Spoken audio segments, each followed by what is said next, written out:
Assalamualaikum warahmatullahi wabarakatuh. Sahabat Alkisah, banyak peristiwa luar biasa yang mengiringi kelahiran Nabi Muhammad SAW, sekaligus menunjukkan kerasulan dan kebesarannya. Lalu apa sajakah peristiwa itu? Mari simak videonya.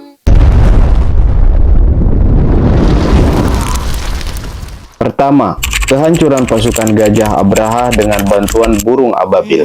Kehancuran pasukan Raja Abraha yang hendak menyerang Ka'bah. Mereka dipukul mundur dan bahkan hancur akibat serangan kawanan burung ababil. Peristiwa ini berlangsung pada tahun 571 Masehi, tepat pada tahun kelahiran Nabi besar Muhammad Sallallahu Alaihi Wasallam. Sahabat Alkisah, Raja Abraha bukan tanpa sebab menyerang Ka'bah. Lalu mengapa Abraha menyerang Ka'bah? Perlu diketahui, pasukan itu berasal dari Yaman yang berada dalam kekuasaan Abyssinia, sekarang Ethiopia. Mereka dipimpin oleh seorang panglima besar bernama Abraha. Abraha dan para pemimpin Abyssinia merasa iri dan dengki terhadap penduduk Makkah dengan Ka'bahnya karena senantiasa dikunjungi oleh para pelancong dari segala penjuru Arabia, baik untuk berhaji maupun hanya sekedar untuk berziarah. Nah, dari perasaan dengki inilah yang melatar belakangi maksud tindakan tertutup tersebut. Abraha dan para pemimpin Abyssinia menginginkan agar tempat ziarah itu berada di Yaman, bukannya di Makkah. Akhirnya mereka berinisiatif membangun gereja megah di sana yang diberi nama Al-Khalis dengan harapan dapat menjadi tempat ibadah haji terbesar di seluruh Arab untuk menyaingi Ka'bah yang berada di Makkah. Tapi usaha mereka tidak membuahkan hasil karena magnet Ka'bah masih ampuh untuk menarik para pelancong mengunjunginya. Maka dari situlah api kedengkian pun kian menyulut mereka. Dengan dipimpin langsung oleh Abraha, pasukan besar dari Yaman dengan sebagian besar mengendarai gajah untuk menyerbu kota Mekah sekaligus menghancurkan Ka'bah. Kedua, padamnya api abadi yang disembah kaum Majusi.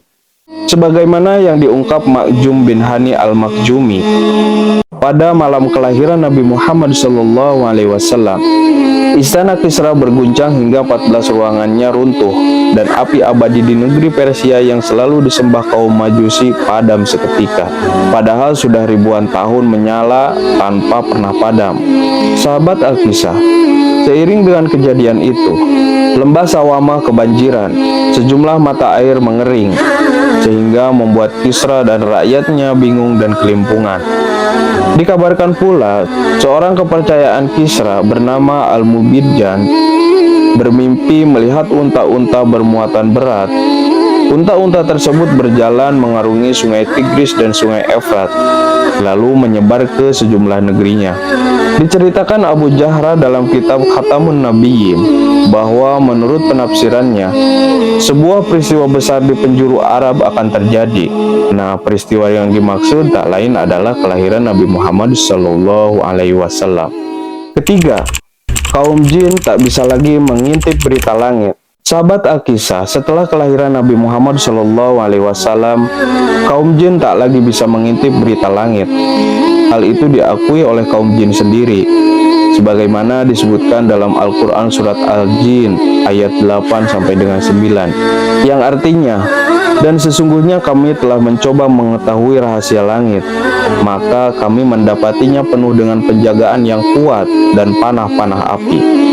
Dan sesungguhnya kami dahulu dapat menduduki beberapa tempat di langit untuk mendengarkan berita-beritanya.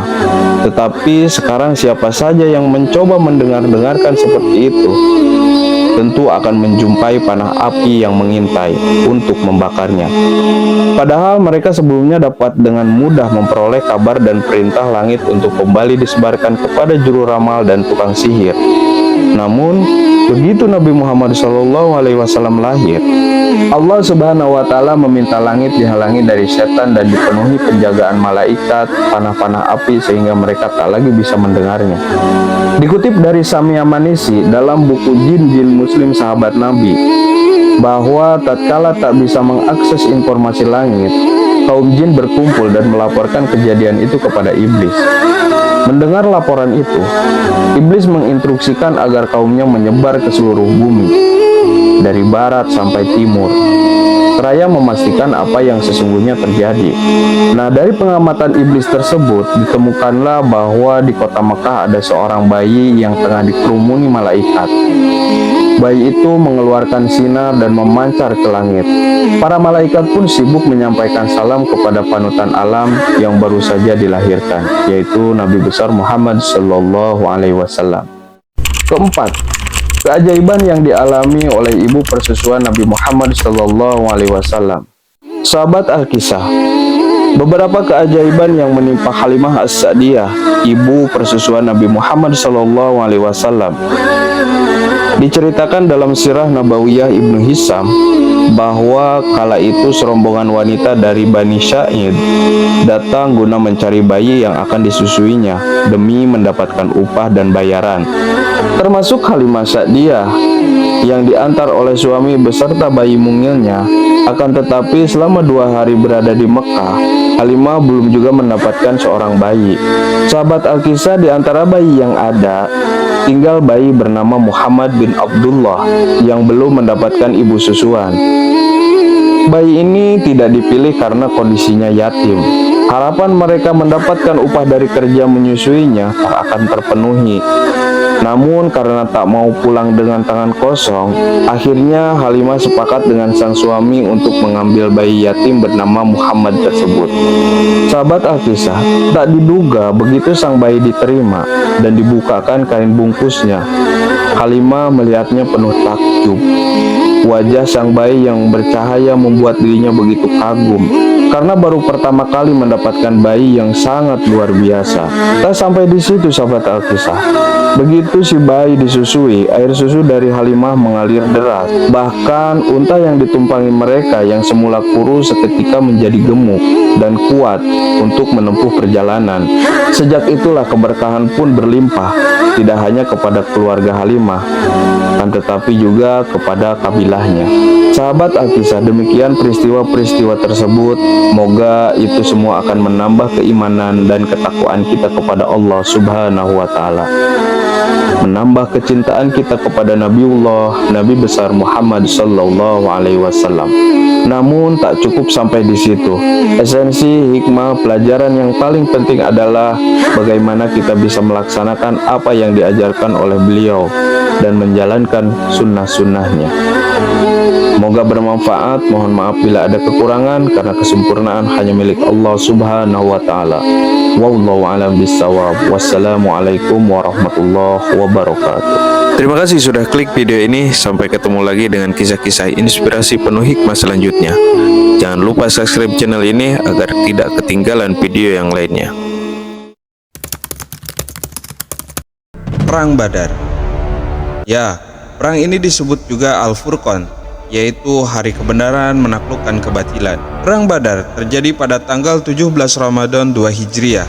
Saat itu jumlah kaum muslimin yang ikut serta dalam perang Badar dari kalangan kaum muslimin berjumlah kurang lebih 317 orang, yang terdiri dari kalangan muhajirin 86 orang, dari suku Aus 61 orang, dan dari suku Khazraj 70 orang.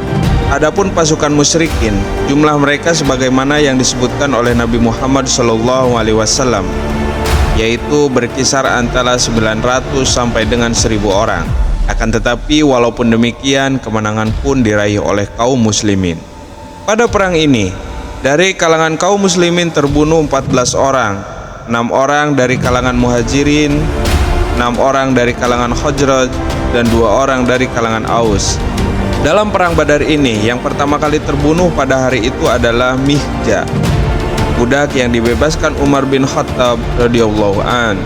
Riwayat lain menyebutkan bahwa seorang laki-laki Ansar yang bernama Haritsah bin Sorokoh lah orang yang dimaksud. Adapun dari pasukan kaum musyrikin, korban yang tewas berjumlah 70 orang dan tawanannya pun berjumlah 70 orang.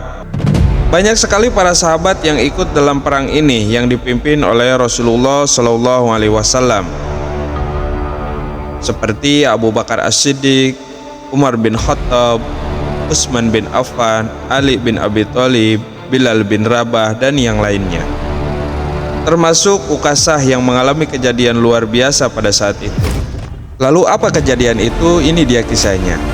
Ibnu Ishaq berkata, pada perang Badar, Ukasah bin Mishhan bin Hursan al-Asadi sekutu Bani Abdul Syam bin Abdul Manaf bertempur hingga pedangnya patah di tangannya. Lalu ia menemui Rasulullah Shallallahu Alaihi Wasallam. Kemudian Rasulullah Shallallahu Alaihi Wasallam memberi akar pohon seraya bersabda, "Wahai Ukasah, bertempurlah dengan akar kayu ini." Tatkala Ukasah bin Mishhan mengambil akar kayu dari genggaman tangan Rasulullah Shallallahu Alaihi Wasallam dan ia menggerak-gerakkannya, tiba-tiba akar kayu tersebut berubah bentuknya menjadi pedang panjang, sangat kuat dan putih, ujungnya tajam. Maka Ukasah bin Mishhan kembali bertempur dengan pedang tersebut sampai Allah Ta'ala memberikan kemenangan pada kaum muslimin, dan pedang itu dinamai Al-Aun.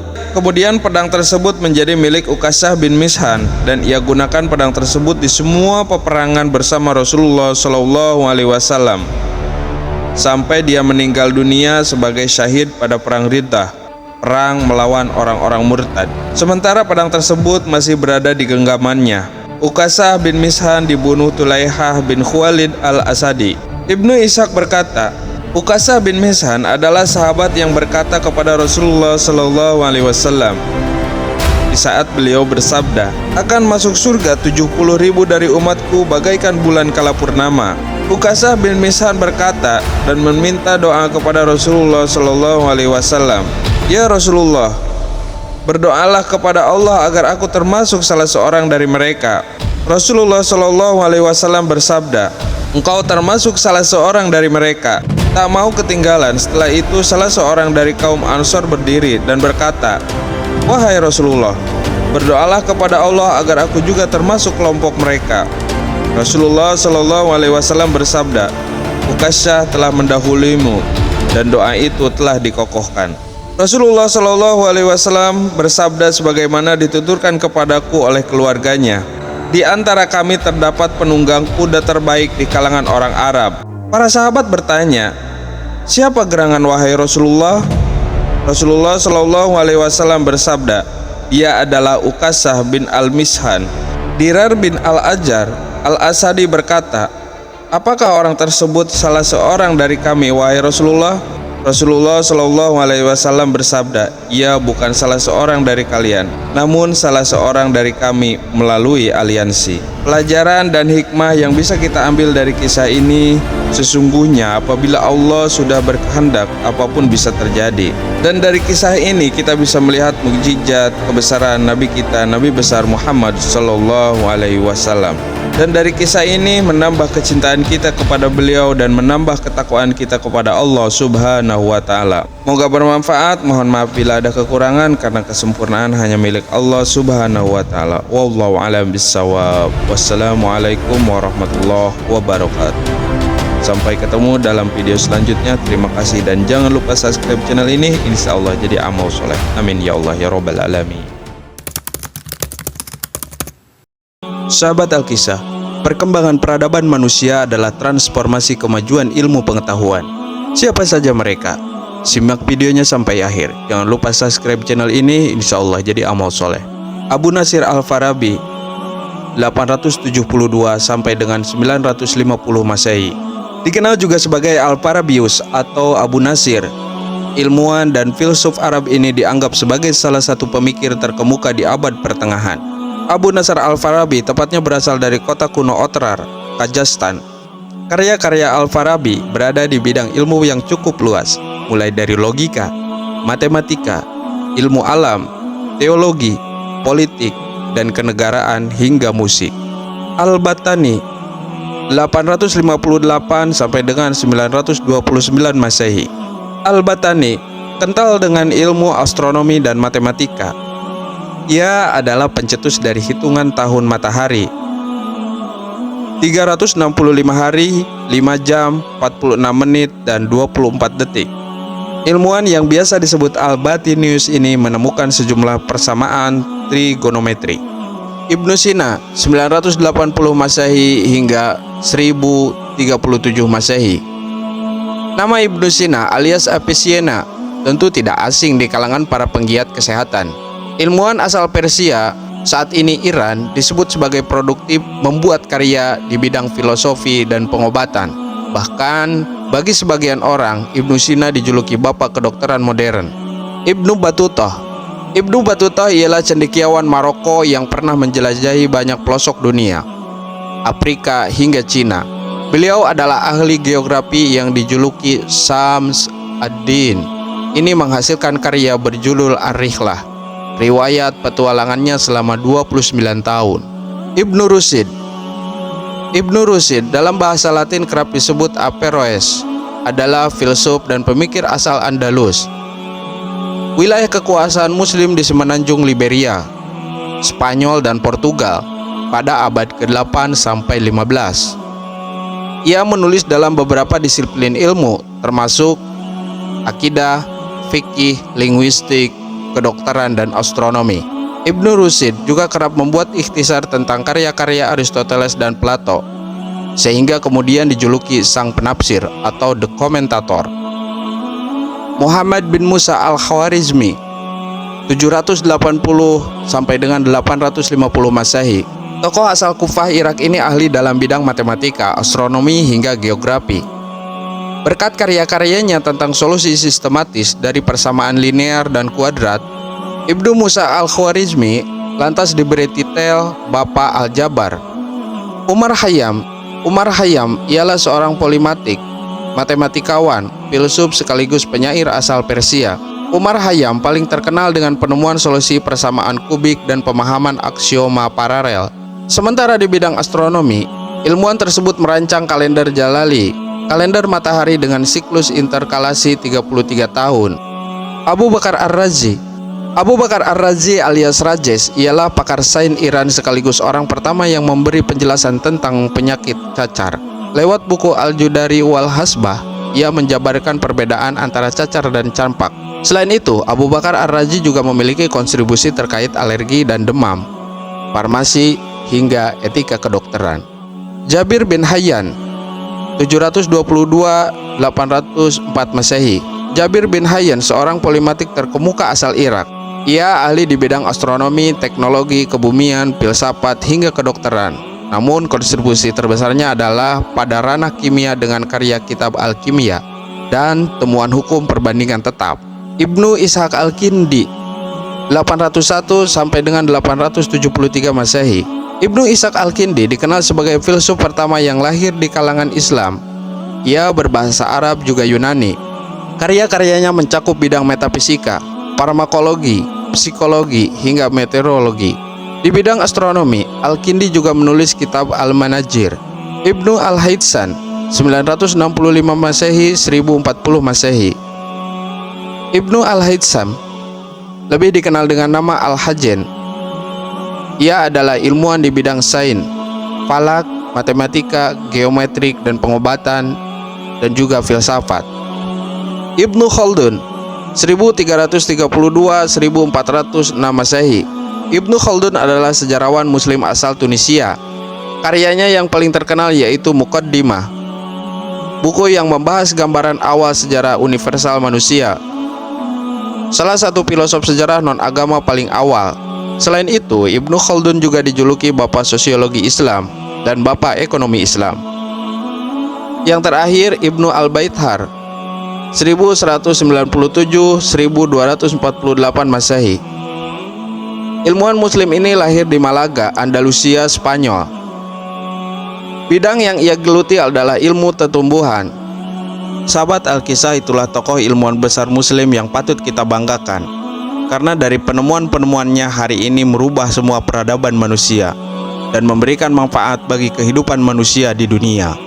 Semoga bermanfaat. Mohon maaf bila ada kekurangan, karena kesempurnaan hanya milik Allah Subhanahu wa Ta'ala. Wallahu a'lam bishawab. Wassalamualaikum warahmatullahi wabarakatuh.